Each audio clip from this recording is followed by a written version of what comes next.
Hey guys, tonight we're sailing back to a time when life was, shall we say, a bit more stabby. We're diving deep into the grim reality of a Viking Raider's retirement plan, which, let me tell you, wasn't exactly filled with shuffleboard and early bird specials. If you think your 401k is looking a little shaky, just wait until you hear about trying to get by after a lifetime of plundering.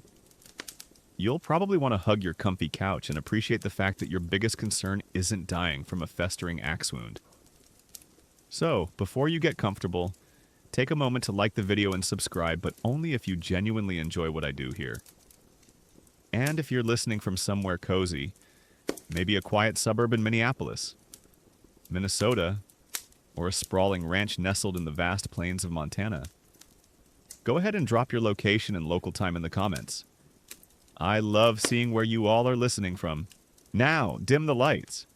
Maybe turn on a fan for that soft background hum, and let's ease into tonight's journey together. You are Leif, a weathered Viking warrior, his youth long behind him, his beard streaked with the white of many harsh winters. For decades, your life has been defined by the thrill of the longship, the crash of waves, the clang of steel, and the rich plunder of distant shores. You've sailed the North Sea, sacked monasteries in the British Isles, traded furs in Byzantium, and perhaps even glimpsed the shores of Vinland, far to the west. Glory was your currency, Valhalla your ultimate destination. But now, the sharp edge of youth has dulled. The strong arm that once wielded a heavy axe with effortless precision now aches with the damp chill of the morning. Your eyes, once keen for distant sails, now strain to read the runes carved on a simple piece of driftwood. This is your reality, the fading roar of glory, a quiet, often agonizing descent into old age and infirmity, in a society that reveres strength, youth, and the warrior's prowess above all else. A common historical truth is that Viking society, particularly in its warrior ethos, placed immense value on physical strength, martial prowess, and the ability to contribute to raids and defense. Old age, illness, or debilitating injuries that diminished a warrior's capacity for battle or hard labor often led to a significant loss of status and respect within the community, especially if they could no longer participate in the activities that defined their identity and provided wealth. You weren't just a man, you were a weapon, and a rusty weapon is hardly celebrated. It's like being a star quarterback who can no longer throw a football, but in a world where your very survival depends on throwing that football. And there's no retirement package, just the cold, hard truth that you're not useful anymore. You feel it in your bones, a dull ache that permeates your joints, a constant reminder of every axe swing, every shield bash, every frozen night spent on a longship deck. The old wounds, once badges of honor, now throb with a dull, incessant pain. A gash across your left forearm, earned during a fierce skirmish with Anglo-Saxon guards, flares up in damp weather, making it difficult to grip even a simple wooden cup. The constant jarring of battle, the relentless exposure to the elements, the crude medical practices of the age, they've all taken their toll. You watch the younger warriors, vibrant and strong, preparing their longships for a new raiding season, their eyes alight with the fire of adventure. You remember that fire, that invincible feeling, but it feels as distant as the legendary halls of Asgard. You try to lift a heavy barrel of ale, and your back screams in protest, a sharp, humiliating jab of pain. It's like being a decorated war veteran, but in a society that only cares about the next battle, and your medals are just a reminder of how broken you are. And your body is constantly sending you passive-aggressive emails about how much you overdid it in your youth. The sagas, the epic tales of your people, speak of glorious deaths in battle, of warriors falling with swords in hand, destined for Valhalla. They do not speak of the slow decline, the creeping weakness, the indignity of needing help to rise from a low stool. This is the unwritten truth of the Viking Age. A long life was often a life of quiet suffering, far from the celebrated ending you once envisioned for yourself. You dreamt of dying on a blood-soaked field, a sword in your hand, a shield on your arm, surrounded by your fallen foes. Instead, you face the prospect of dying in your bed, a whimper escaping your lips with each labored breath, surrounded by the mundane sounds of village life. It's like a Hollywood action star who always did his own stunts. And now he's 80 living in a quiet suburban home. And the most exciting thing he does is watch reruns of his old movies, knowing his body won't let him jump over even a small fence. And every time he sneezes, his back goes out.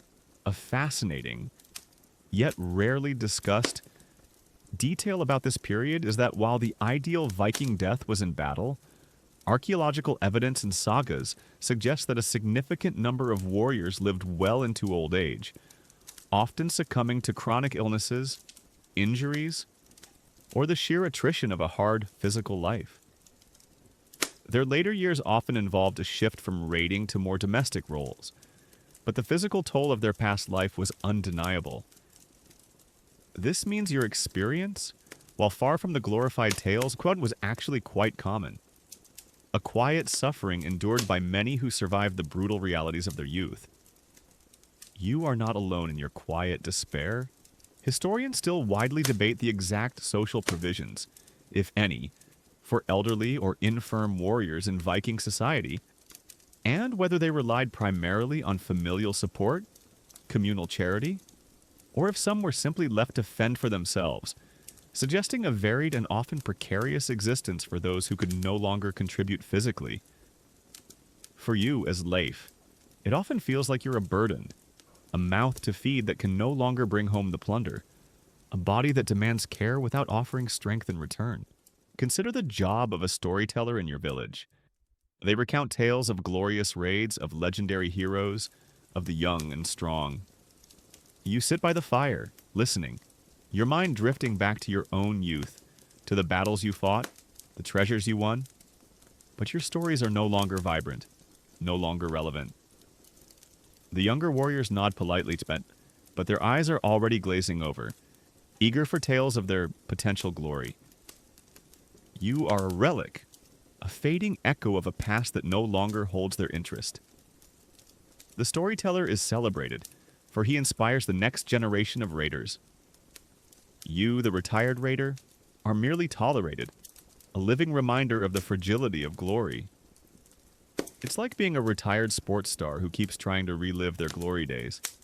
But everyone just politely nods and goes back to scrolling through TikTok. Completely uninterested in your Super Bowl ring, and they're probably watching highlights of younger players too. The physical decline is relentless. Your vision blurs, making it hard to mend fishing nets or carve intricate runes. Your hearing dulls, making it difficult to follow conversations in the noisy longhouse. Your hands, once so dexterous with a sword, now tremble, making simple tasks like whittling or weaving a challenge. Every action, once effortless, now requires conscious effort and often assistance. You feel your body betraying you, piece by agonizing piece, stripping away your independence and your self-worth. It's a slow, humiliating surrender to the inevitable, a war you cannot win. The seasons, once invigorating challenges, now feel like relentless assaults.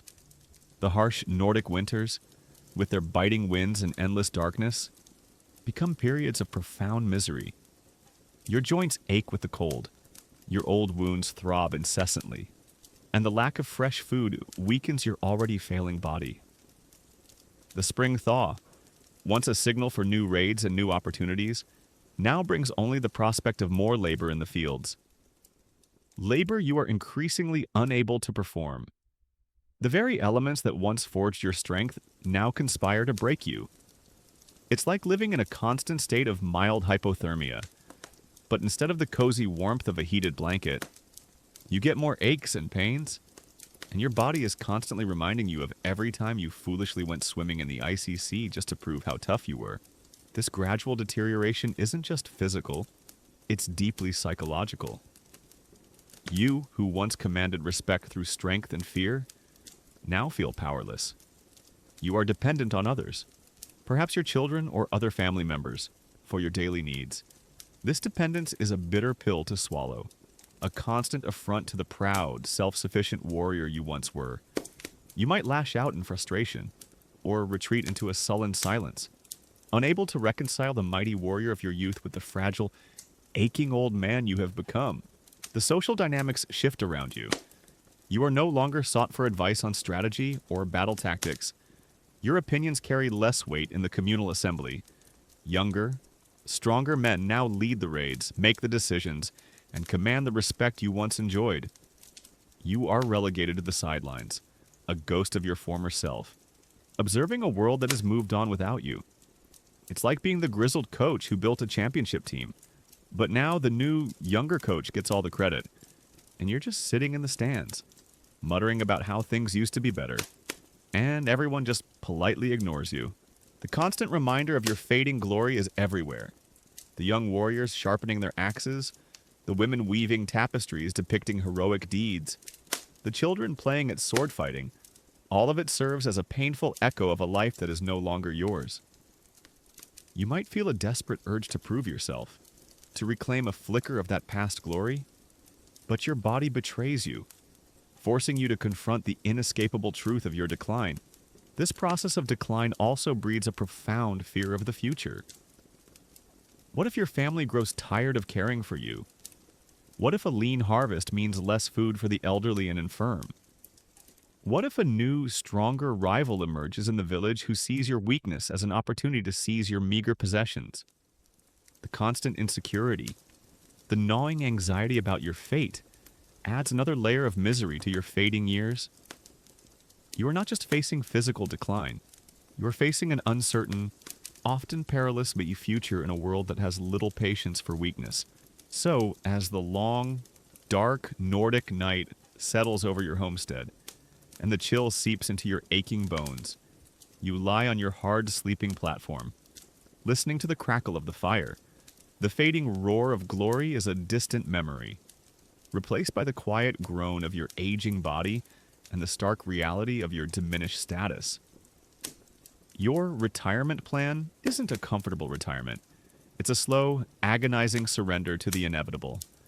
A life defined by loss rather than gain. And in the brutal world of the Vikings, that truly sucked. You, Leif, the aging Viking warrior, now face a landscape far more formidable than any shield wall the relentless, unforgiving earth itself. Your youth was spent traversing seas and plundering villages, not tilling stubborn soil. Now, the lands of lean harvests stretch before you, a cruel reminder that your retirement plan is not one of ease, but of arduous, unending toil, a desperate struggle against nature itself in a world where every grain of barley is a battle won. A common historical truth is that Viking-age Scandinavia, despite its rich cultural achievements, was an agriculturally challenging region. Short growing seasons, often poor soil quality, and unpredictable weather meant that farming was a demanding and precarious endeavor, requiring immense physical labor and careful management. For an aging warrior accustomed to raiding for sustenance, this transition to full-time agriculture would have been particularly arduous, and often yielded barely enough to survive. You were a hunter, a gatherer of plunder. Now you are a farmer, and the land offers no easy victories. It's like being a highly specialized cybersecurity expert who suddenly has to become a self-sufficient organic farmer in Alaska. You know how to hack into databases, but you have no idea how to plant a carrot, and the ground is frozen solid for half the year. And the only thing you're hacking now is your own back. You wake before the sun, your body stiff and protesting against the damp chill that permeates your small, smoky longhouse. The first task is to tend to the meager livestock, perhaps a few scrawny goats, a handful of chickens, their milk and eggs precious commodities. Your hands, once deft with a sword, now struggle with the intricate knots of a rope halter or the careful collection of fragile eggs.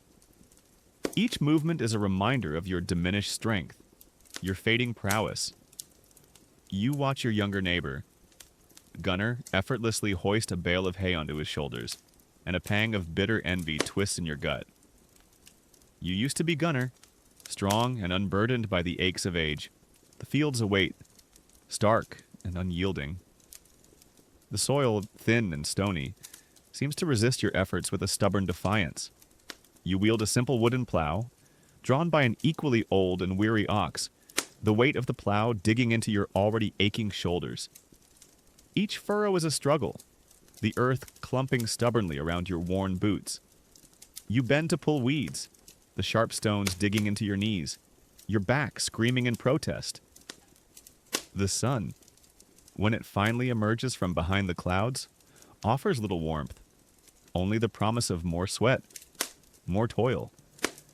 It's like trying to start a profitable farm on a rock garden in upstate New York, using only hand tools, and every day is a test of your physical endurance, not your strategic brilliance. And the rocks are everywhere, a fascinating yet rarely discussed detail about Viking Age agriculture is that crop rotation was practiced, but often in a less systematic way than in later medieval periods. And fertilization relied heavily on animal manure or ashes from burnt fields, which were limited resources. This meant that maintaining soil fertility was a constant challenge, further increasing the labor demands on individual farmers, particularly the aging and infirm. You can't just throw seeds into the ground and expect a bountiful harvest. You have to coax life from the reluctant earth, year after brutal year. This detailed knowledge of the land, of its subtle demands and limited offerings, is something you never truly learned during your raiding years, making your farming efforts even more inefficient. Historians still widely debate the specific agricultural techniques employed across different regions of Viking Scandinavia and the varying degrees of success or failure in achieving self-sufficiency, often contrasting the more fertile lands of Denmark with the harsher conditions of Norway and Iceland, suggesting a wide spectrum of agricultural challenges faced by the population. For you, in this particular rocky piece of land, it feels like the gods themselves are conspiring against your efforts, demanding endless labor for meager returns. Consider the job of a young, ambitious merchant in a nearby fjord town. He deals in fine silks from Byzantium, spices from the east, and valuable furs from the northern forests. His hands are soft, his clothes unblemished by dirt or sweat. He knows nothing of the back-breaking labor required to produce the very grain that feeds his town. He sees only profit, opportunity. You, on the other hand, see only the raw, physical reality of survival, the constant battle against hunger. You resent his ease, his detachment from the earth that sustains him, even as you occasionally bring your tiny surplus to trade for a much-needed tool or a scrap of metal. It's like being a struggling blue-collar worker in rural Nebraska, covered in grease and dirt. And you see a slick, well-dressed tech CEO from Silicon Valley talking about disrupting the agricultural industry without ever having touched a shovel. And you just want to hand them a spade and point to the hardest, rockiest patch of ground. The growing season, when it finally arrives, is brutally short. You work from dawn till dusk, driven by the knowledge that a single late frost, a prolonged drought, or a sudden torrential rain could wipe out your entire harvest, condemning your family to hunger through the long winter. Every cloudy day, every unexpected drop in temperature, sends a jolt of fear through your aging heart. You meticulously check the budding sprouts, the ripening ears of barley, your eyes scanning the horizon for any sign of impending weather. A primal anxiety gnawing at your gut. The tools of your new trade are simple, crude, and often inefficient. A hand axe for clearing brush, a spade for digging, a sickle for harvesting. There are no enslaved persons from captured lands to lighten your load, no robust younger warriors to share the burden. You are alone, or perhaps aided by a dwindling, aging family, against the vast, indifferent forces of nature. The calluses on your hands, once from gripping a sword hilt, are now from the rough wood of a plow handle, a painful reminder of your changed destiny.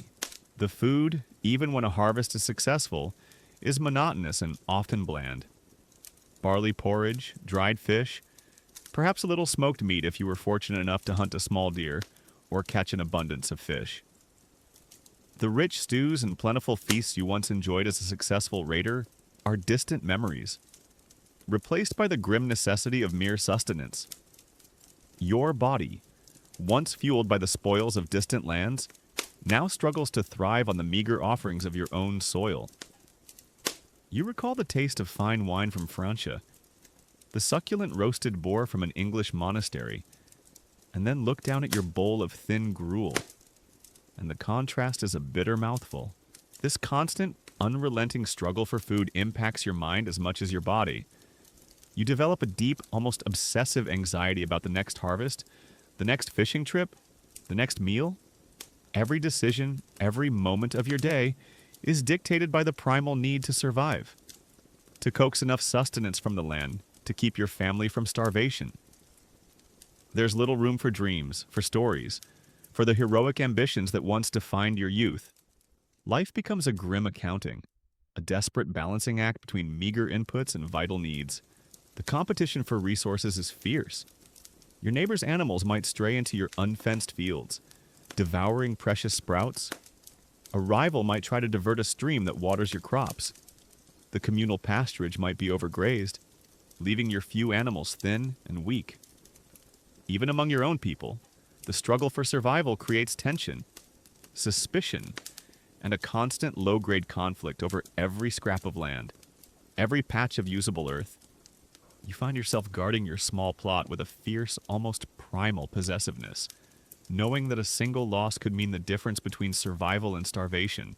So, as the last light of the short Nordic summer day fades from the sky, and you drag your aching body back to your longhouse, the smell of damp earth clinging to your clothes, you feel the profound exhaustion of a different kind of war. This is not the glory of battle, but the grinding, unceasing struggle against hunger, against the unforgiving land. The lands of lean harvests have claimed you, binding you to a life of ceaseless toil, stripping away the last vestiges of your warrior pride. And in this brutal reality, your retirement plan truly sucked. You, Leif, the aging Viking warrior turned farmer, are now intimately acquainted with the back-breaking demands of the unforgiving soil. But the struggle for mere sustenance is only one layer of your descent as you walk through the village or try to participate in its gatherings. You keenly feel the chill of a different kind of emptiness, the empty hand of honor. This isn't about lost physical strength. It's about the erosion of your social standing, the slow, agonizing realization that in a society built on martial prowess and demonstrable wealth, your glory-filled past counts for less than the sharp axe of a younger, vibrant warrior.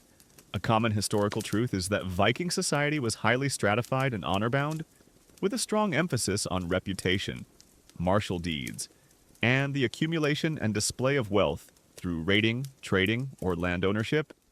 For a warrior who could no longer participate in these activities, their fame or dom reputation could diminish, leading to a significant loss of social standing, influence, and respect, especially if they were perceived as a burden rather than a contributor.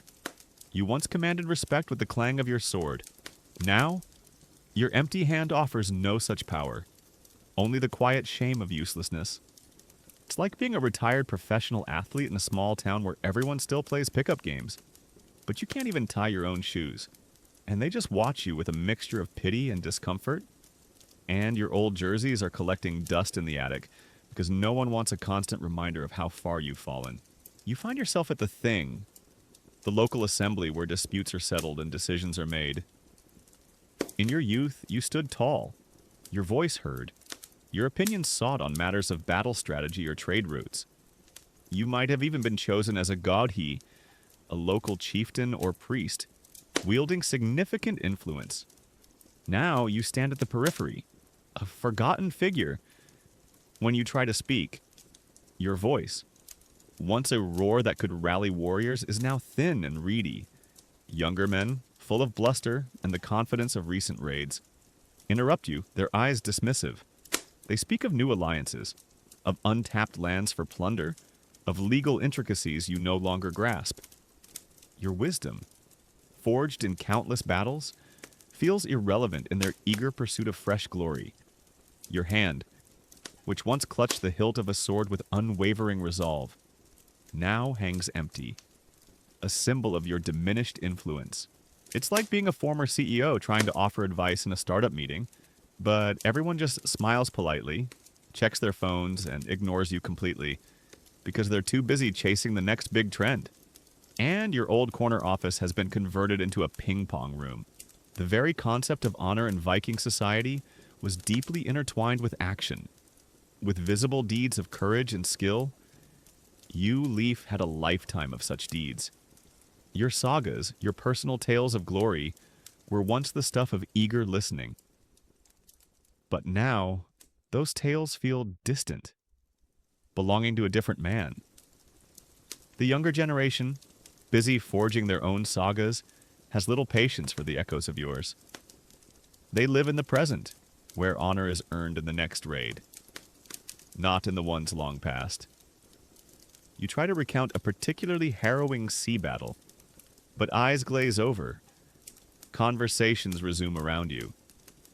The past is forgotten, and with it, your honor, a fascinating yet rarely discussed detail about Viking social dynamics is that while fame/Schweitz's reputation was highly valued, there was also a concept of enid disgrace, shame, which could befall individuals who failed to uphold societal expectations, particularly in physical prowess or honor. For an aging warrior, the inability to perform former roles could subtly shift their status towards nid, even without overt wrongdoing, leading to a quiet marginalization. This means your loss of honor isn't necessarily a public shaming, but a slow, insidious process of becoming less than, fading into the background of a society that has no room for the weak or the unproductive. Historians still widely debate the extent to which Domai reputation could be maintained in old age through non-martial contributions, such as wisdom, storytelling, or craftsmanship, and whether the decline in physical ability automatically translated into a complete loss of honor across all social strata in Viking communities, suggesting a nuanced but generally challenging path for aging warriors. For you as Leaf, it feels like all avenues to regain your former standing are blocked, leaving you trapped in an ever-shrinking world of insignificance. Consider the job of a young, charismatic Jarl Earl, who has recently inherited his father's lands and wealth. He commands the respect of his men, leads successful raids, and is a generous host at feasts. He represents everything you once were and everything you are no longer. You might approach him, offering a word of counsel, a piece of hard-won wisdom from your raiding days. He listens, perhaps with a polite but impatient nod, his eyes already drifting towards the younger, stronger warriors who surround him, eager for his commands. You are a shadow. He is the sun, and the contrast is a painful reminder of your diminished light. It's like being a retired astronaut trying to give advice to the head of a new space program, but they just smile condescendingly and then ask you if you need help finding the elevator. And they probably think your stories about walking on the moon are just cute. The symbols of honor that once defined your life, the gleaming axe, the finely crafted shield, the ring on your finger, now feel like ironic mockeries. Your axe is dull, used only for chopping firewood. Your shield, battered and scarred, leans forgotten in a dusty corner of your longhouse, a relic of a bygone era. The ring, perhaps a gift from a grateful chieftain, feels heavy, a constant reminder of a status you no longer truly possess. These objects, once imbued with meaning, are now mere utilitarian tools or forgotten trinkets. Their glory faded along with yours, the very language of the sagas, which once celebrated your deeds, now seems to mock your current reality. Tales of glorious battles, of brave men falling with honor, serve only to highlight your lingering ignominious existence. You are a survivor, yes, but in a society that valued death in battle as the ultimate honor, your continued existence feels like a quiet failure, a betrayal of the warrior's code. You didn't make it to Valhalla with a sword in your hand, and that is a deeply personal shame. The feasts, Once vibrant occasions where your deeds would be celebrated, where you would sit at the high table and share tales of plunder, are now quiet affairs for you. If you are invited at all, you sit far from the center, observing the revelry from a distance. The strong ale does little to dull the ache in your heart as you watch younger warriors boast of their exploits, their laughter ringing loud and clear. Your own stories, if you dare to tell them, are met with polite disinterest, or perhaps a slight awkwardness. You are a guest, but an unwelcome one, a reminder of the fleeting nature of glory. It's like being at a party, and everyone is talking about their amazing vacation. But you're just sitting in the corner, remembering that one time you went to a really cool water park when you were 7, and no one really cares. This loss of honor isn't just about external respect. It's deeply internalized. You begin to question your own worth, your own identity. If you are no longer a fierce warrior, a bringer of wealth, a man of influence, then who are you? The answer often feels like a hollow echo, a collection of aches and regrets. The man you once were, the man you were meant to be, is gone, replaced by a shadow of your former self. Grappling with a profound sense of irrelevance, the younger generation, those who are now forging their own paths, view you with a mixture of vague respect for your past and a clear understanding of your current limitations. They might acknowledge your presence, but they don't seek your counsel. They might offer a grudging nod, but they don't offer true camaraderie. They see you as a cautionary tale, a glimpse into their own potential future, a reminder that youth and strength are fleeting. You are a living monument to decline, and no one wants to be reminded of their own mortality, especially not in a society where vigor is life. So, as the wind whistles through the cracks in your longhouse walls and you watch the flickering shadows dance, you feel the chill of the empty hand of honor. Your sword hand, once a symbol of your power and prowess, now feels strangely foreign, disconnected from the man you have become. The accolades, the fame, the respect, they are all distant echoes, replaced by the quiet, agonizing reality of a life diminished, a legacy reduced to a mere memory, and in the brutal, honor-driven world of the Vikings, that truly sucked. You, Leif, the aging Viking warrior, now feel the bite of lost honor and the ache of relentless toil. But as the long nights stretch, an even more insidious enemy asserts its dominance long winter's gnawing chill. This isn't just about feeling cold. It's a pervasive, life-threatening struggle against the relentless, brutal climate of the north. A constant battle for survival against the elements themselves, where every breath is a puff of icy vapor and every resource dwindles with alarming speed. A common historical truth is that the Viking Age in Scandinavia was characterized by harsh, prolonged winters. These periods brought significant challenges, including limited daylight, extreme cold, frozen waterways, and scarce food resources, making survival a constant struggle, particularly for the elderly, infirm, or those with limited reserves. The ability to effectively prepare for and endure winter was paramount for survival.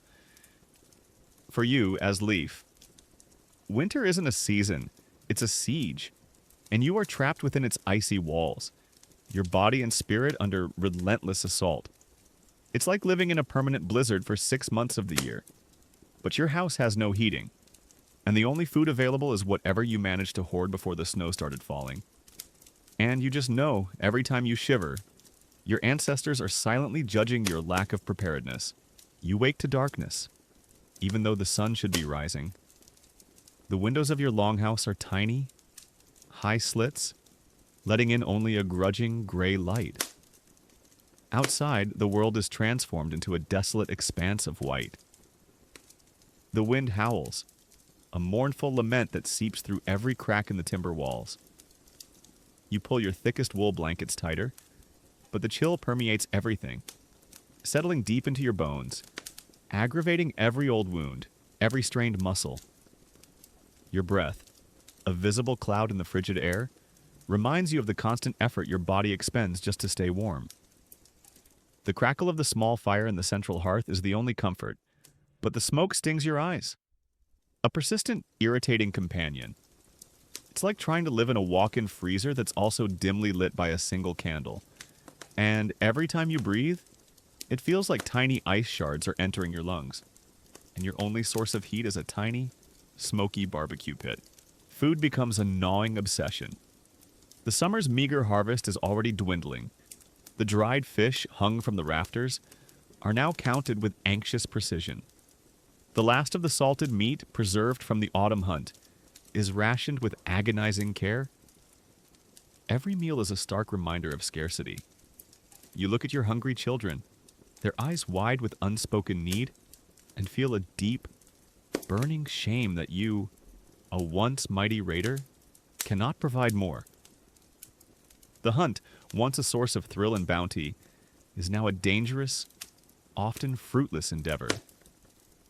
Animals are scarce, hidden by the snow, and your aging body cannot endure the long treks through drifts, the hours of silent waiting in the freezing wilderness. You used to feast on captured spoils. Now you count every last berry. A fascinating, yet rarely discussed detail about winter survival in the Viking Age is that the preservation of food was an intricate science, relying heavily on drying, salting, smoking, and fermenting techniques. A single mistake in this process could lead to spoilage, wasting vital resources and potentially causing illness, making the autumn preparation for winter a period of intense, high-stakes labor, especially for the women of the household. This means that even before winter set in, the preparation itself was a grueling, unforgiving task, where failure meant starvation, adding another layer of anxiety to your family's daily life. Historians still widely debate the precise impact of variations in climate, such as the medieval warm period, or colder fluctuations on Viking settlement patterns and agricultural success, and how regional differences in weather affected the long-term viability of their communities, suggesting that some winters were even more brutal than others, pushing entire villages to the brink of collapse. For you, Leaf, each winter feels like the harshest, an endless test of endurance where success is measured not in glory, but in mere survival. Consider the job of a wealthy Danish chieftain living in a more fertile southerly region. He might enjoy a relatively milder winter, with more plentiful resources and a larger workforce to ensure his stores are full. He might even receive tribute from weaker settlements, ensuring his survival without personal hardship. You, however, are in the rugged north, far from such comforts, reliant solely on your own dwindling strength and the unforgiving bounty of your immediate surroundings. You might hear whispers of his easier life, but they only serve to highlight the stark reality of your own desperate struggle against the elements. It's like being stuck in a frigid cabin in northern Canada, while a billionaire in Florida complains about the slight chill in his heated pool. And they probably think winter means wearing a light jacket. The activities of daily life become Herculean tasks. Chopping firewood, essential for warmth, becomes an agonizing ritual of swinging an axe with aching muscles, each blow a sharp jolt through your arms. Fetching water from a frozen stream means breaking through thick ice, your hands quickly numbing in the biting cold. Even venturing outside for more than a few minutes is a dangerous gamble, risking frostbite, hypothermia, or a debilitating fall on the treacherous ice. You spend most of your days huddled indoors, conserving energy, watching the dwindling light and the relentless snow, your world shrinking to the confines of your smoky longhouse. The constant dampness and cold exacerbate every ailment. Your old axe wound might become inflamed, festering in the oppressive cold. Your cough, a persistent companion, deepens, rattling in your chest with each breath. The slightest sniffle can quickly escalate into a life-threatening fever as your weakened body struggles to fight off infection. The lack of fresh food and the monotonous diet lead to scurvy, bone weakness, and a general malaise that saps your remaining strength. Your body is a fragile vessel, constantly under attack from within and without, a stark contrast to the robust, formidable warrior it once was. This profound physical suffering weighs heavily on your mind. You become prone to fits of despondency, Moments of utter hopelessness as you stare out at the endless white landscape. The long hours of darkness. The constant hunger. The biting cold. They chip away at your spirit, eroding your will to fight. You remember the sun-drenched fields of Francia, the fertile plains of England, and the memory of warmth and abundance is a cruel torment. You dream of escape, but there is nowhere to go, no strength left to seek it. The social fabric of the village also strains under the pressure of winter. Resources are hoarded, suspicion breeds, and minor disputes can escalate into violent confrontations as hunger and cold sharpen tempers. You, as the aging and increasingly unproductive warrior, become more of a burden, a drain on the communal food stores, deepening the quiet resentment already directed at you. Your isolation intensifies as people conserve their own limited energy and resources, unwilling to share with someone who cannot reciprocate. So, as another endless, dark night descends upon your Viking homestead, and the wind howls its mournful tune, you huddle closer to the dwindling fire. The long winter's gnawing chill is a relentless, inescapable adversary, stripping away your strength, eroding your spirit, and pushing you closer to the brink of despair. Your retirement plan is not a peaceful end. It's a protracted, agonizing battle against the very forces of nature. A cold, hard truth that truly sucked. You. Leif. The aging Viking warrior turned farmer are now intimately familiar with the brutal grip of winter and the quiet agony of diminished honor. But as your physical strength wanes, a different kind of burden settles upon your shoulders' family ties. Fraying threads. This isn't about grand battles or lost glory. It's the insidious, quiet pressure of your immediate kin. The shifting dynamics within your own longhouse, where love and duty are intertwined with the harsh realities of survival, often transforming cherished bonds into sources of tension and resentment. A common historical truth is that in Viking society, the family unit, the huskarl or household, was the primary social and economic structure, providing mutual support and security. However, this support was often conditional on an individual's ability to contribute. An aging or infirm family member, especially one who could no longer participate in productive labor or raiding, could become a significant economic burden, straining relationships and leading to resentment, particularly in times of scarcity. You are not just a father or a husband. You are a mouth to feed that offers less and less in return. A weight on the very people who should be your sanctuary. It's like being a beloved but completely unhelpful relative who moves in during a financial crisis. And everyone in the family secretly wonders how long you'll be staying. And if you're ever going to contribute to the grocery bill, and you just know they're eyeing your last piece of smoked salmon.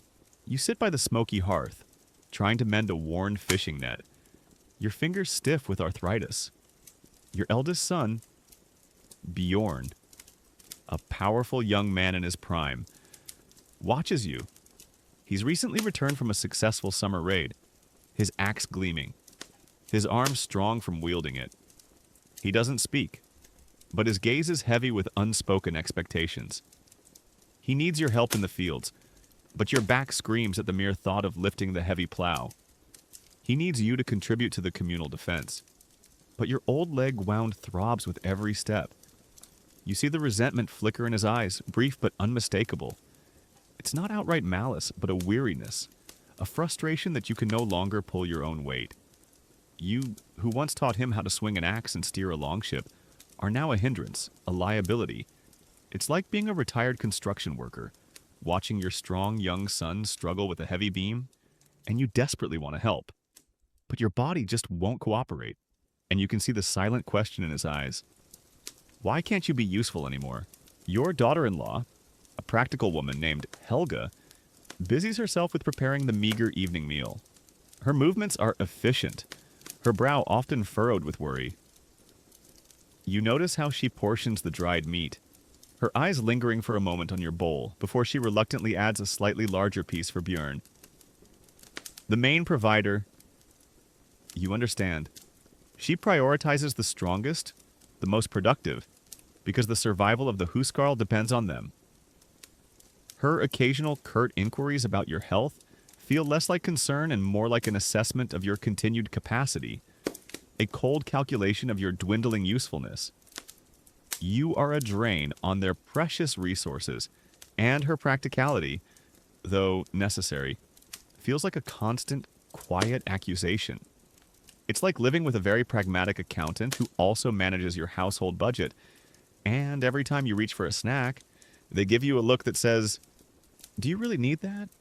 Do you know how much that costs?"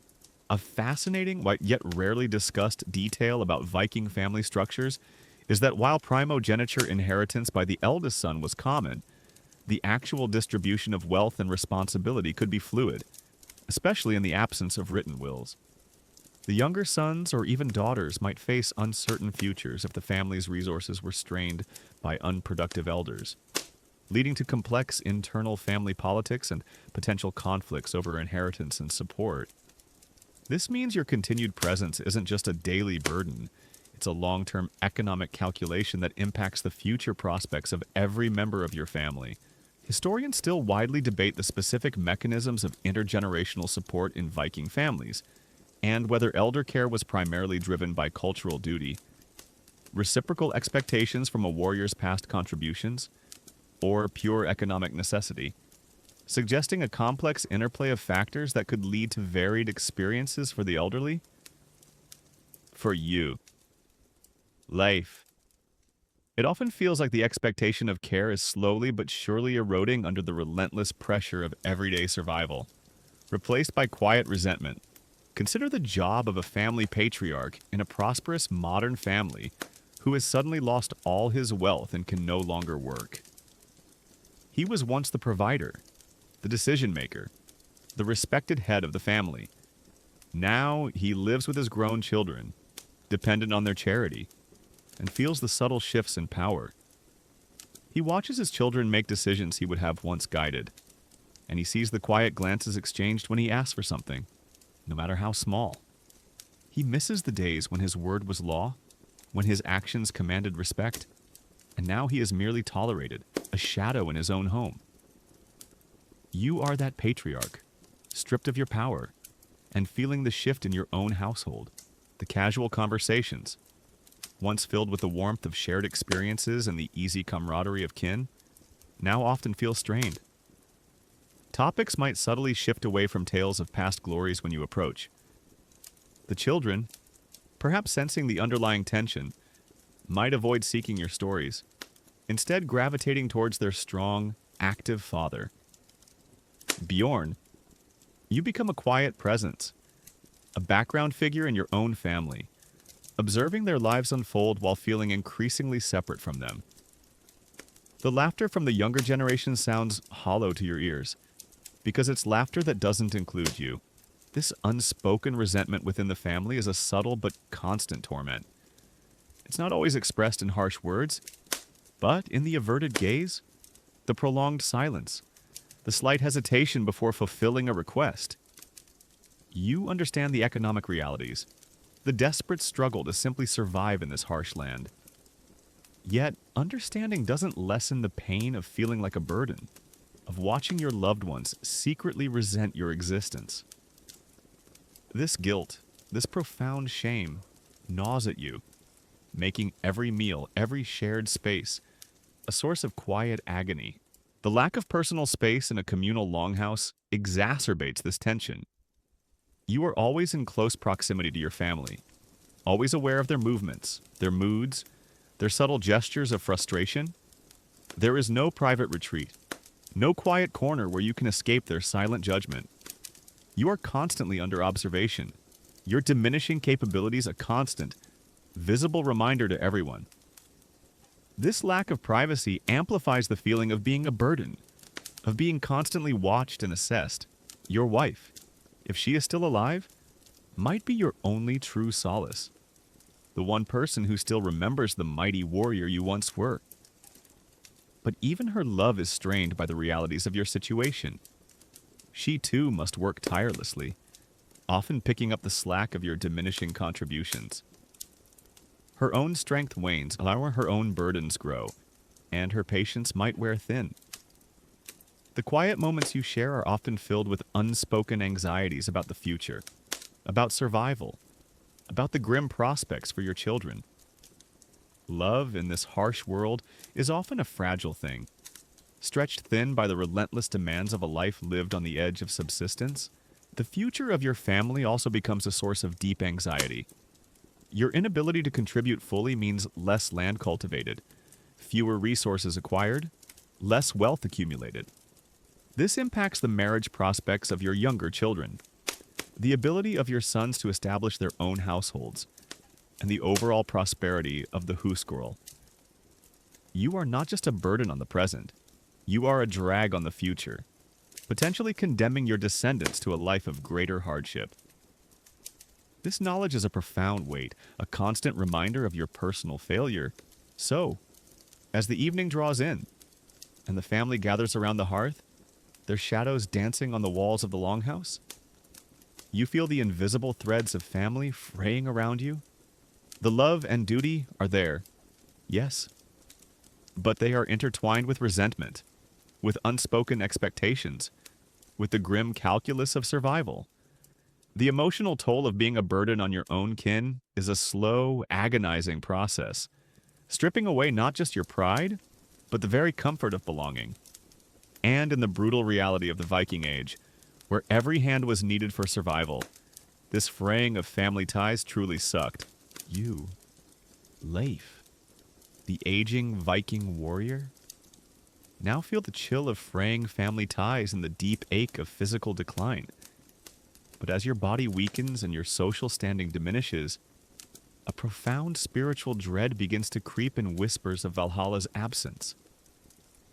This isn't about earthly discomfort, it's about the terrifying uncertainty of the afterlife. The agonizing fear that your life of plunder and the ignominy of your old age might have condemned you to a bleak, inglorious end, far from the joyous halls of Odin. A common historical truth is that Valhalla, Odin's hall in Asgard, was the ultimate reward for warriors who died bravely in battle, a place of feasting and preparation for Ragnarok. For a Viking warrior, a straw death dying of old age or illness in bed was considered ignoble and often implied a less glorious afterlife, potentially leading to the dreary realm of Helheim, ruled by the goddess Hel. This spiritual anxiety was a profound motivator for warriors to seek a glorious end, and its absence in old age created immense psychological torment. You didn't just miss a good fight, you might have missed eternal glory. It's like being a devout believer who suddenly realizes they might not get into heaven because they've been accumulating too many parking tickets. And you just know those parking tickets are going to be brought up at the pearly gates. You lie on your sleeping platform, the familiar ache in your joints a constant companion. The wind howls outside, mimicking the desolate cries of a soul lost in the bleak wastes. You close your eyes, but the images that come are not of joyous feasting with Odin, but of dark, cold mists. You see the shadowy forms of those who died a straw death, their faces drawn with despair, their voices whispering of the endless, unadorned halls of Helheim, where no feasting awaits, no glorious battles are fought. You, Leif, who once bravely faced charging enemies, now tremble at the thought of a death without honor, a spiritual damnation not of fire, but of utter soul-crushing insignificance. It's like being a knight of the Round Table who dreamt of dining with King Arthur in Camelot. But now you're stuck in a dingy motel, watching reruns of old sitcoms, and you keep wondering if you took a wrong turn at the last spiritual crossroads. And the motel doesn't even have good coffee. Your past glories, once a source of pride, now feel like a bitter irony. You survived countless battles, evaded death on dozens of raids, only to face this slow, ignoble decline. Each day that passes without a glorious end is another day that pulls you further from Valhalla's gates. You try to recall the sagas, the epic poems, for comfort, but they only reinforce the terrifying dichotomy, a glorious death or a forgotten existence. There's no saga for the warrior who slowly fades away in his sleep. A fascinating, yet rarely discussed detail about Viking beliefs is that While Valhalla was the most famous afterlife destination, it wasn't the only one. And different deities like Freya, who received half of the fallen warriors in Folkvanger or even family burial mounds, had their own significance. However, the ideal of a glorious death still permeated the warrior ethos, making straw death a source of spiritual anxiety, even if other afterlives existed. This means that while there might be other realms, they lack the ultimate prestige, the warrior's ultimate reward, leaving you with a sense of profound spiritual disappointment. Historians still widely debate the extent to which fear of straw death was a universal motivator for all Viking warriors, or if it was more prominent in specific social strata or during certain periods, and how individual Vikings reconciled their religious beliefs with the realities of old age and infirmity, suggesting a complex and often personalized approach to spiritual anxiety. For you, Leaf, the fear is very real, a cold dread that permeates your every thought, coloring every fading memory. Consider the job of a seeress, a vulva in a distant village, known for her visions and her connection to the gods. You might hear whispers of her ability to glimpse the threads of fate, to speak of the afterlife.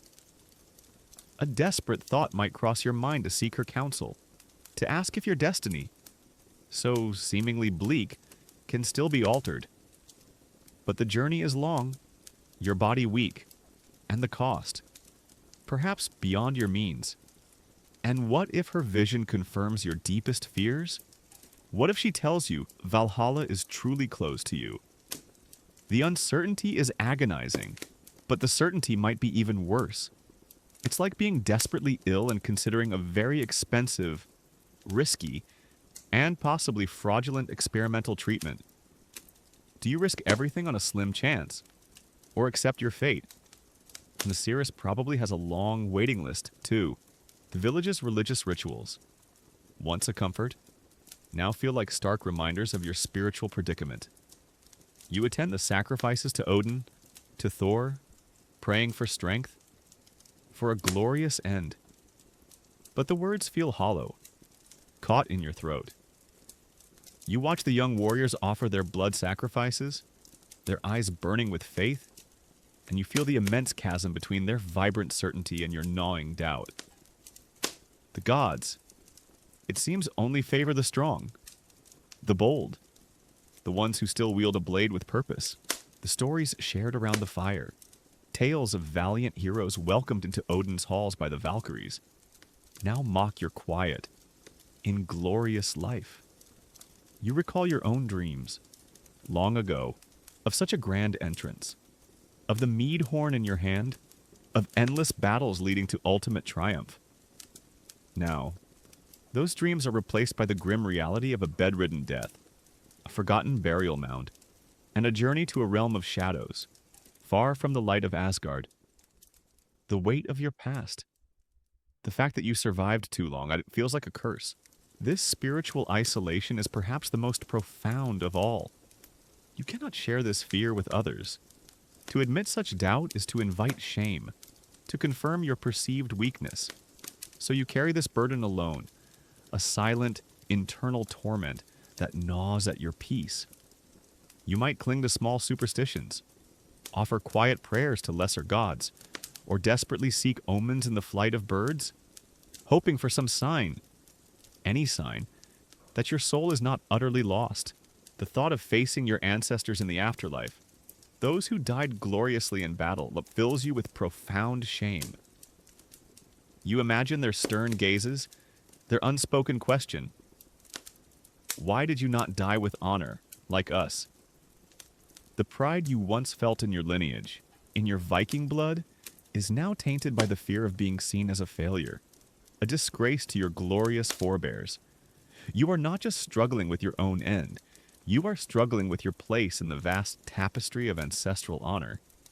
It's like knowing you're going to a family reunion, and everyone there is a decorated war hero, and you spent your entire life playing video games in your parents' basement, and you just know they're going to ask about your contributions. The harsh realities of your aging body and the daily struggle for survival are constant reminders of your diminished state. making it impossible to ignore the spiritual consequences. Every ache, every labored breath, every meal you struggle to eat, they all whisper of the straw death that awaits. The ignominious end that will send you not to Valhalla, but to the cold, gray realm of Helheim. This deep-seated spiritual anxiety poisons every moment of your waking life, turning simple existence into a torment.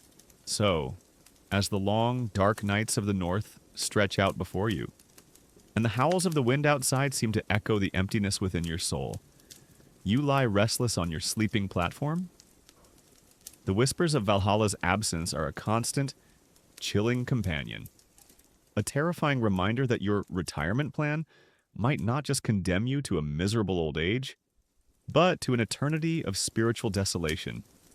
In the brutal, honor-bound world of the Vikings, the fear of an inglorious death truly sucked.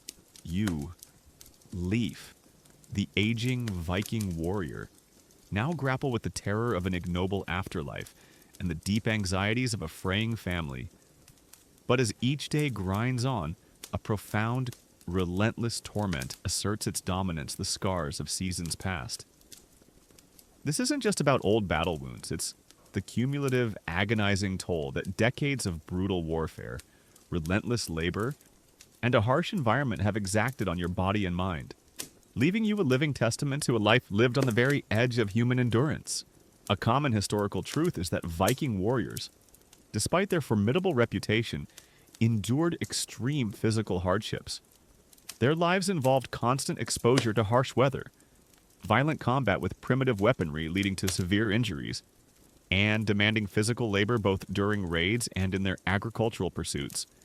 Without modern medicine, proper sanitation, or even adequate nutrition, chronic pain, debilitating infections, and long-term disabilities were common, significantly diminishing quality of life in old age. Your body is a map of every battle, every storm, every back-breaking task, and each line on that map screams with pain. It's like being a professional wrestler who performed all his own stunts, lived on a diet of mostly meat and ale, and never saw a doctor. Now, every morning feels like you've been run over by a longship, and you just know that clicking sound in your knees is not a good sign. You wake, not to the gentle easing of morning, but to the sharp, immediate awareness of pain. Your back, permanently stooped from years of carrying heavy shields and sacks of grain, screams with a dull, persistent ache. Your knees, battered by countless landings from longships and forced marches through unforgiving terrain, creak in protest with every attempt to straighten. The deep gash on your thigh, sustained during a skirmish with Irish monks decades ago, now twinges with a sharp, electric shock in damp weather. A constant, nagging reminder of a moment of triumph that turned into a lifetime of agony. You try to push yourself up, but your muscles, once coiled steel, are now like rope fraying at the ends, unresponsive and weak.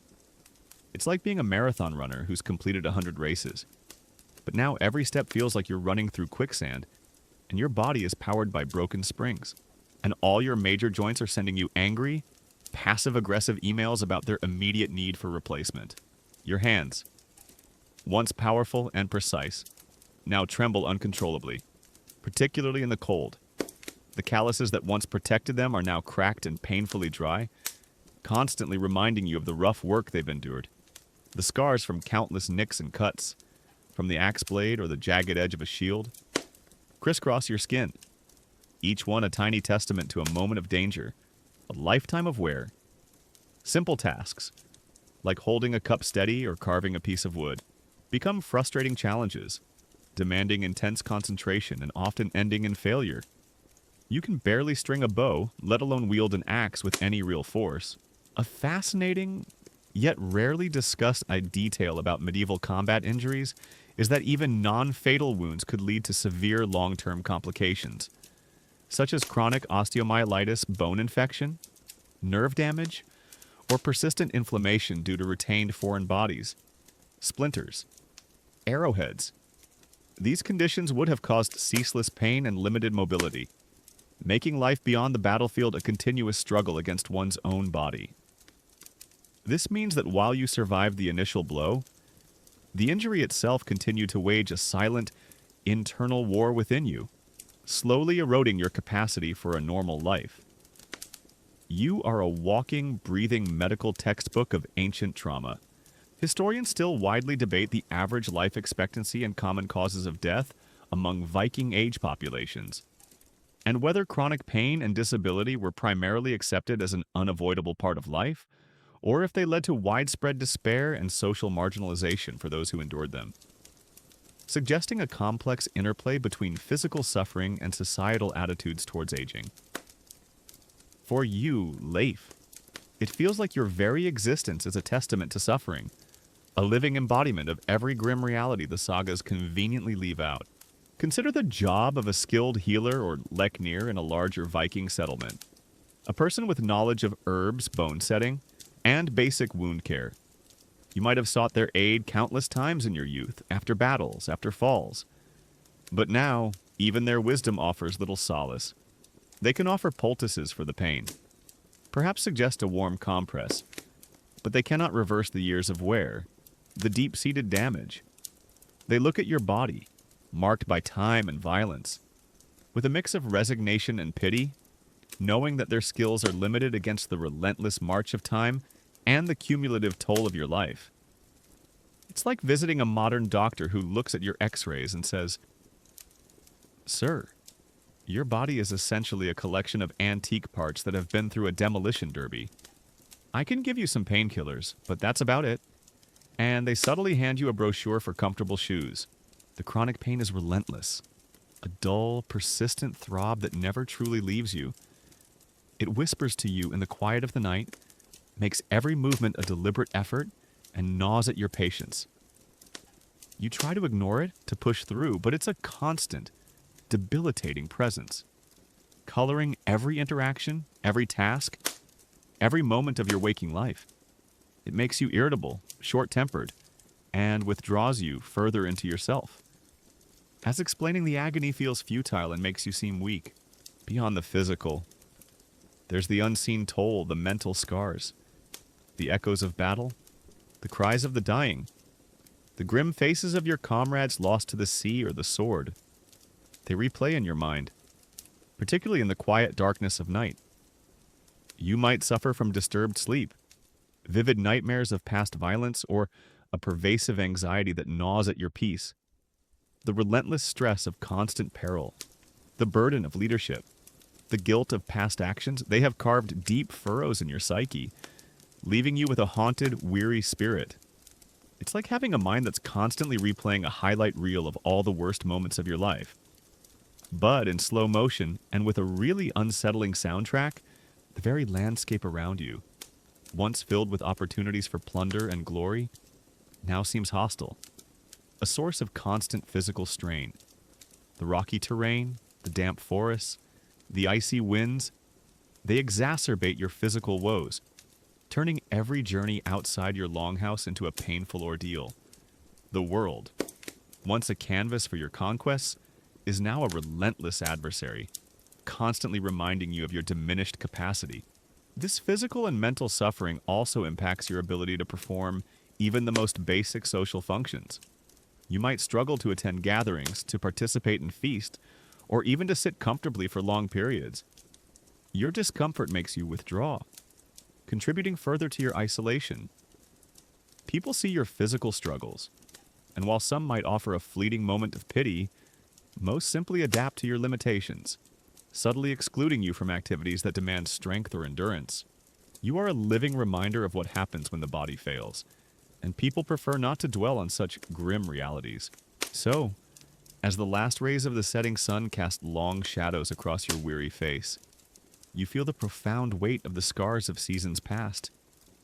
Your body, a testament to a life of brutal service, is now your prison. Each ache, each tremor, a constant reminder of the price of glory.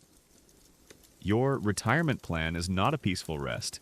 It's a slow, agonizing descent into chronic pain and debilitating infirmity. A physical and mental torment that truly sucked the last vestiges of comfort from your long, weary existence. You, Leif, the aging Viking warrior, are now a vessel of chronic pain, burdened by the terror of an ignoble afterlife. But as your body and spirit ache, another torment takes root, insidious and relentless, the burden of bitter memories. This isn't about physical scars. It's the constant, agonizing replay of your glorious past contrasting with your dismal present. A haunting internal monologue of lost opportunities, unspoken regrets, and the crushing realization that your life did not unfold as the sagas promised. A common historical truth is that memory played a crucial role in Viking culture, with sagas and oral traditions serving to preserve the deeds of ancestors and heroes. For an aging warrior who once lived a life of action and glory, the inability to continue those deeds, coupled with the stark reality of decline, could lead to profound psychological distress as they constantly compared their past vigor and triumphs with their present weakness and insignificance. You were once a living saga, and now you are merely a ghost haunting the ruins of your own former self. It's like being a former rock star forced to listen to your greatest hits on repeat, but every song is a reminder of your broken voice and aching bones. And you just know every power chord is screaming at you about your vanished youth. You sit by the hearth, watching the flames dance, but your mind is miles away, years in the past. You see yourself, young and strong, standing on the prow of a longship, the salt spray on your face, the wind whipping through your hair. You recall the thrill of sighting a distant shore, the roar of battle as you leaped onto enemy land, axe in hand, a god among men. You remember the glint of captured silver, the warmth of stolen furs, the easy laughter shared with your brothers in arms around a victorious campfire. These memories, once a source of pride, are now a cruel torment. A stark contrast to your current reality, a weary old man, aching and alone, struggling to mend a worn piece of leather. The gap between what you were and what you are now is an abyss, and your memories constantly push you to its edge. It's like being a champion marathon runner. And every time you try to walk to the mailbox, your mind replays footage of you crossing the finish line, leaving you to acutely feel the weight of your current exhaustion. And you just know your personal best is now measured in how long you can stand up without needing to lean on something. The feasts of your youth, where you would boast of your exploits, are now replaced by quiet, meager meals. The camaraderie of your warband, the unbreakable bonds forged in battle, are now replaced by the strained silence of your family or the distant stares of villagers. You remember the faces of comrades who died gloriously, their names forever enshrined in the sagas, and you wonder why you were spared, only to suffer this slow, ignominious decline. There's a subtle, unsettling guilt that whispers, "Why them, and not me? Why did you survive to face this burden?" A fascinating, yet rarely discussed detail about Viking psychology is that the concept of wired fate or destiny was deeply ingrained. Yet individuals were still expected to strive for fame, just reputation through their actions. For an aging warrior, reconciling a preordained fate with a life that diverged from the heroic ideal could lead to profound existential questioning and internal conflict. A sense of having missed their true destiny. This means your bitter memories aren't just about regret. They're about a fundamental questioning of your very purpose. A battle against the perceived hand of fate itself. Historians still widely debate the specific psychological impacts of prolonged warfare and physical trauma on Viking warriors, and whether conditions akin to modern PTSD or chronic depression were prevalent among those who survived, suggesting that the bitter memories were not merely nostalgic, but often debilitating psychological burdens with real, profound effects on daily life. For you, Leif, it feels like your past is a relentless shadow, always following, always reminding you of what you have lost. Consider the job of a bard or skald, meticulously crafting verses about heroes and their glorious deeds. They would have come to you in your youth, eagerly listening to your tales, transforming your experiences into immortal poetry. Now you hear their new songs, praising younger warriors, their deeds fresh and vibrant, Your own sagas, if remembered at all, are told with less fervor, perhaps simplified or even embellished to fit the narrative of a long-dead hero. This realization that your living memory is fading, being replaced by a more palatable, distant version of your youth, is a profound blow. You become a living anachronism, a silent, bitter witness to your own legacy being rewritten. It's like being an old-school rock band, and all the new pop stars are sampling your songs. But they're not even giving you a shout-out, and everyone thinks the new version is better than the original. And your fan base has shrunk to just your cat. The objects around you become triggers for these memories. The worn axe handle you still keep, the chipped drinking horn, the faded patterns on a shield hanging on the wall. Each one unleashes a flood of vivid recollections. You pick up a piece of amber, and you're instantly transported back to a raid on a bustling market town. The chaos, the thrill of the chase, the glint of gold. Then you look down at your trembling hands, the amber cold and inert, and the contrast is a visceral punch to the gut. These everyday objects, once mundane, are now portals to a past that haunts your every waking moment.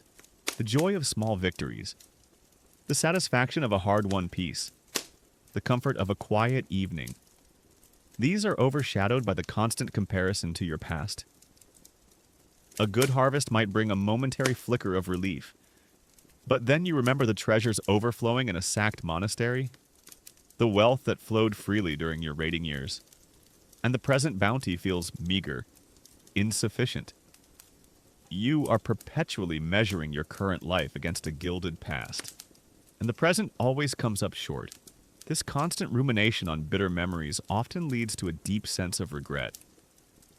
You might think of paths not taken, of warnings unheeded, of opportunities squandered. Perhaps you should have settled down earlier, or perhaps stayed on the seas until a glorious death found you. The what-ifs gnaw at you, a relentless internal debate that offers no resolution, only deeper despair. You are trapped in a labyrinth of your own mind, haunted by the ghosts of your former choices. Your interactions with others become colored by this internal burden. You might be prone to sudden bursts of anger, fueled by frustration at your current state, or sink into sullen silences, unable to articulate the depth of your internal torment. People around you, unable to understand the constant battle you wage with your own memories, simply see a bitter old man, further deepening your isolation. Your internal world is a battlefield, constantly refighting old wars, and there's no one to witness your struggle. The future, which once held the promise of Valhalla, now looms as an empty, formless void, further emphasizing the bitterness of your past. You have no new glories to strive for, no new sagas to write. All that remains are the echoes of what was, and the bleak certainty of what will never be again. This existential dread, combined with the relentless replay of past glories, creates a profound sense of hopelessness. A feeling that your best days are not just behind you, but irrevocably lost forever. So, as the embers of the hearth fire slowly fade into darkness, and the silence of the longhouse deepens, you are left alone with your thoughts. The burden of bitter memories is a heavy shroud, wrapping around you, suffocating you with the stark contrast between your past glory and your present misery. Your retirement plan is not a peaceful reflection. It's an agonizing, ceaseless replay of a life that could have been, a haunting internal struggle that truly sucked the last remnants of peace from your weary spirit. You, Leif, the aging Viking warrior, are now a collection of aches, haunted by the specter of an inglorious afterlife, and the crushing weight of bitter memories.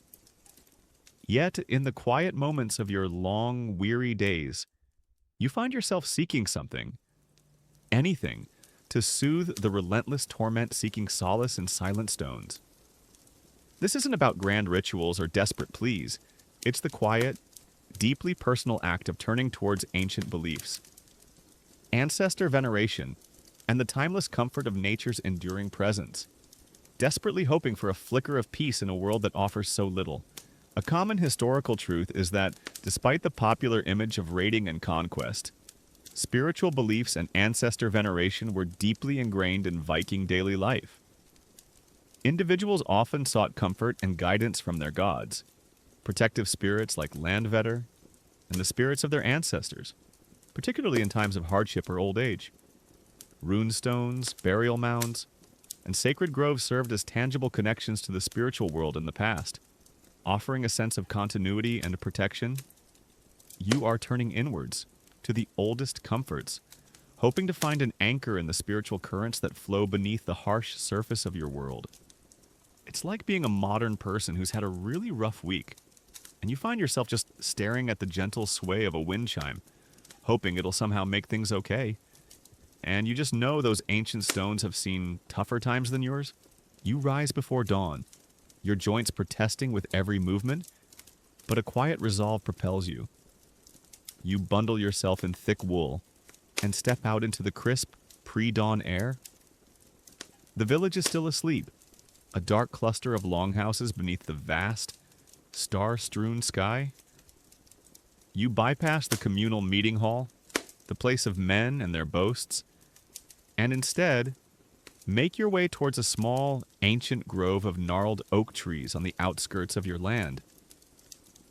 This is a place your ancestors likely revered, a quiet sanctuary undisturbed by the clamor of human ambition. You sit beneath the oldest oak, its branches twisted like arthritic fingers against the sky, its roots deeply embedded in the earth. You run your hand over its rough bark, feeling the silent strength, the enduring presence of something far older and more steadfast than any warrior's fame. It's like finding a quiet, hidden corner in a bustling city, a tiny park with ancient trees that somehow absorb all the noise and chaos, offering a moment of unexpected stillness. And you just know those trees have heard a lot of secrets. You don't speak, not aloud. Your prayers are whispered in the quiet of your mind, a torrent of unspoken pleas. You think of your own father, your grandfather, the generations who lived and died on this land. You recall their faces, their strength, their wisdom. You imagine their spirits watching over you, perhaps even guiding your faltering steps. You trace the faint, weathered runes carved into a nearby standing stone, a marker left by hands long gone.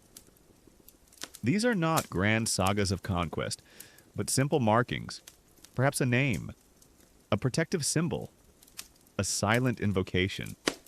You feel a connection, a slender thread reaching back through time, linking your fragile present to a robust, enduring past.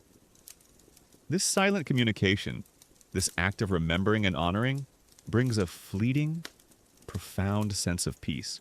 A fascinating, yet rarely discussed, detail about Viking spiritual practices is that, while famous for their pantheon of gods, Odin, Thor, Freya, a significant portion of their daily spiritual life revolved around local land spirits, Landvater, household spirits, Husvetter, and ancestral cults.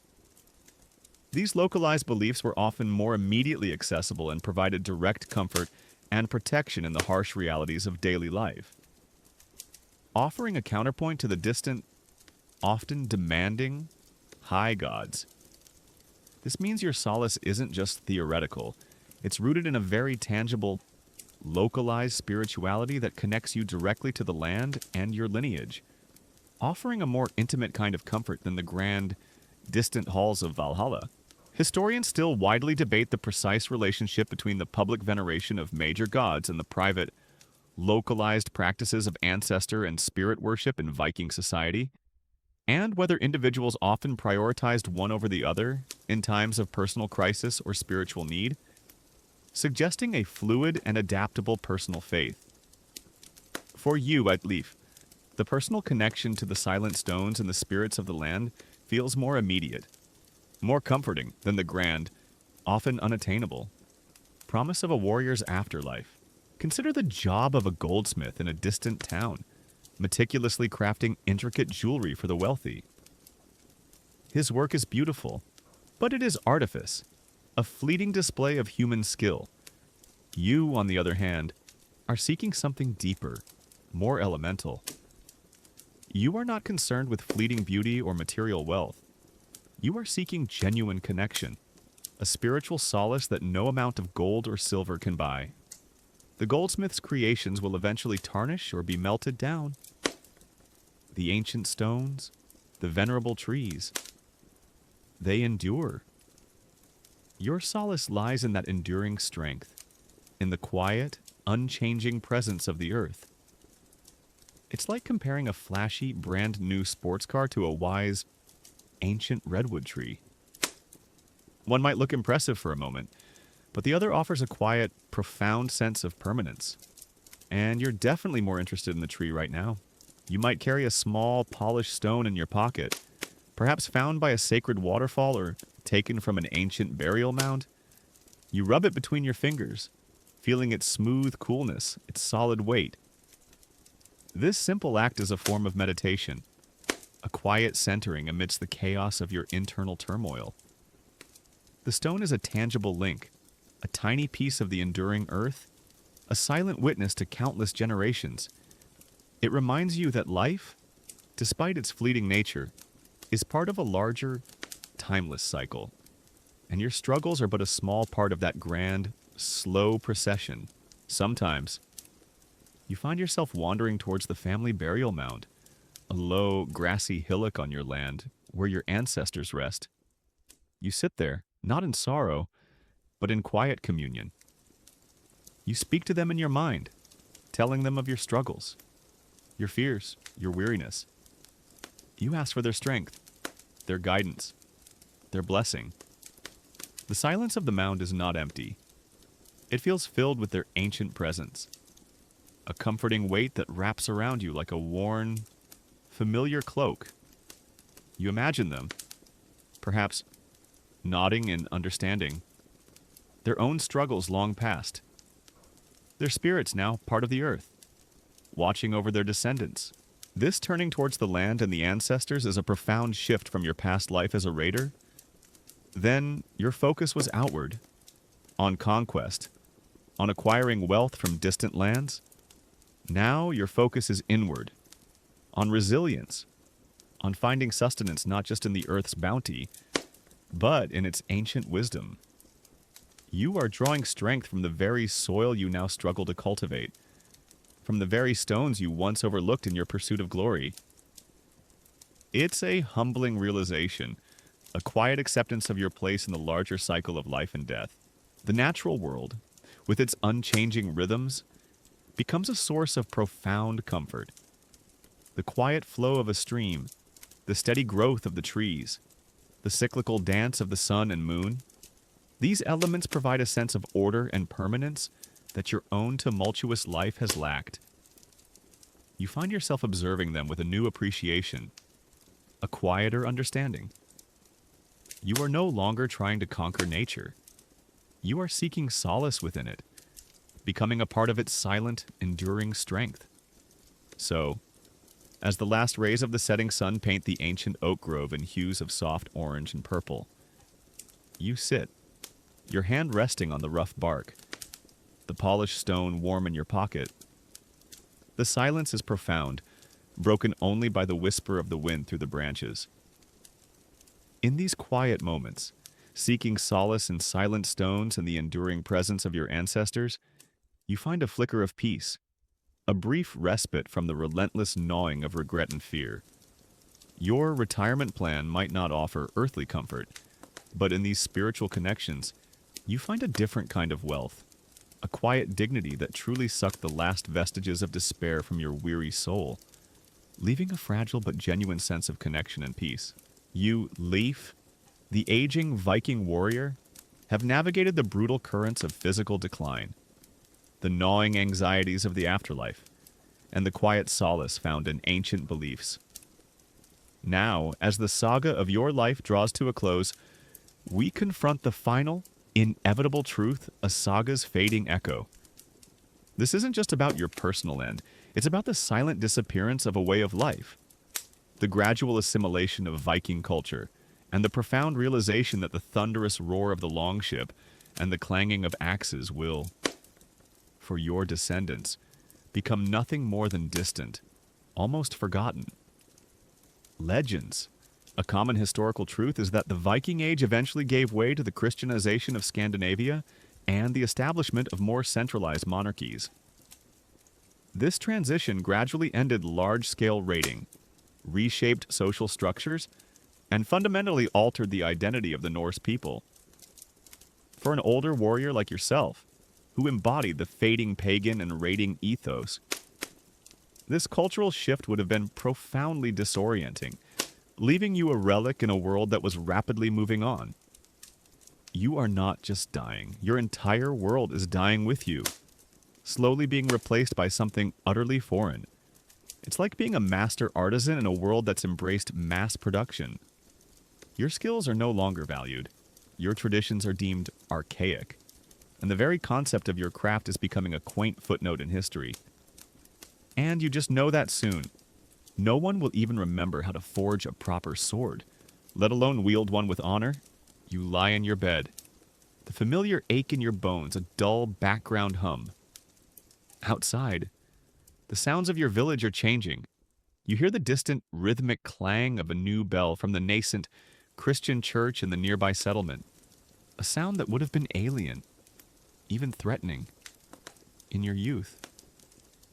The priests, with their strange crosses and their talk of a single, all-forgiving God, have begun to walk your land, spreading whispers of a new order. Your children, perhaps even Bjorn, listen to them with a curiosity that borders on acceptance, their eyes no longer burning with the desire for Valhalla, but with a cautious hope for a different kind of salvation. You see the subtle shifts in their language, the way they speak of heaven instead of Asgard, of sin instead of honor. Your saga, your way of life, is fading into an echo, replaced by a new narrative you barely understand. It's like being a grizzled old cowboy in the Wild West, and suddenly the railroad has arrived, bringing with it new towns, new laws, and city folk who want to turn your open range into fenced-off farms. And they're trying to convince you to trade your six-shooter for a Bible. The stories around the hearth are changing too. While some still cling to the old sagas, the new tales speak of saints and martyrs, of meekness and forgiveness, concepts utterly foreign to the warrior's code you lived by. Your own heroic deeds, once lauded, now seem almost barbaric, out of step with this emerging gentler, albeit still harsh, world. The younger generations are learning to read and write, not just runes, but the Roman script, symbols of a new kind of power, a power that you, a man of axe and longship, cannot comprehend. Your legacy is becoming less about your actions and more about their gradual obsolescence.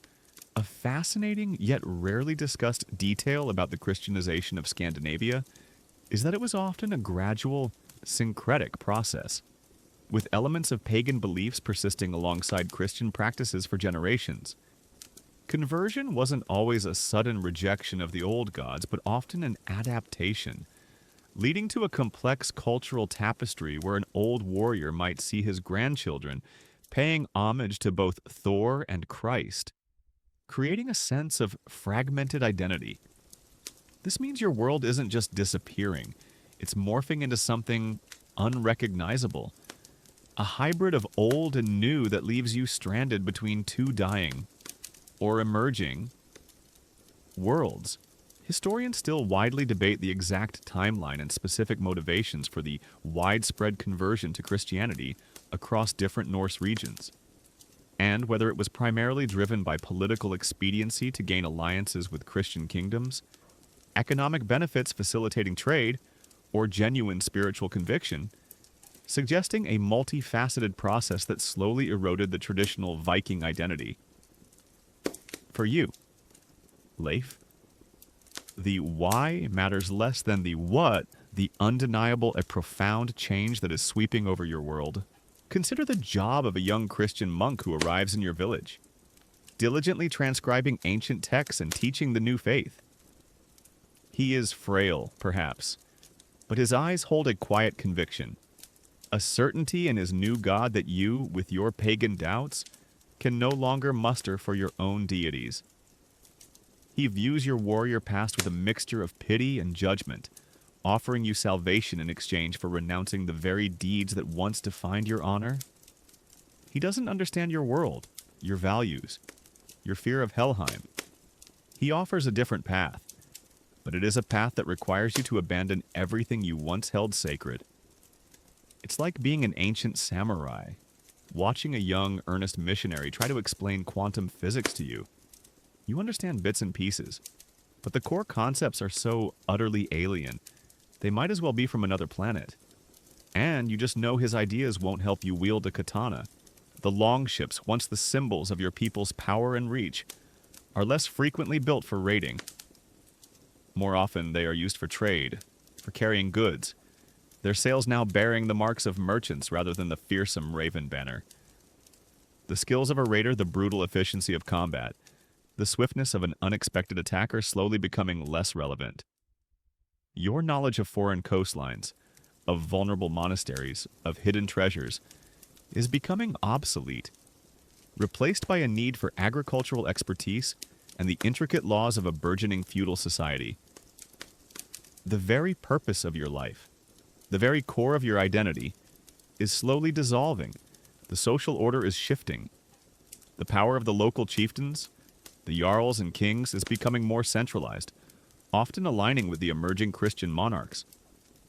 The independent spirit of the free farmer warrior is being subtly curtailed by new taxes, new laws, and a growing hierarchy that binds you more tightly to the land and to the crown.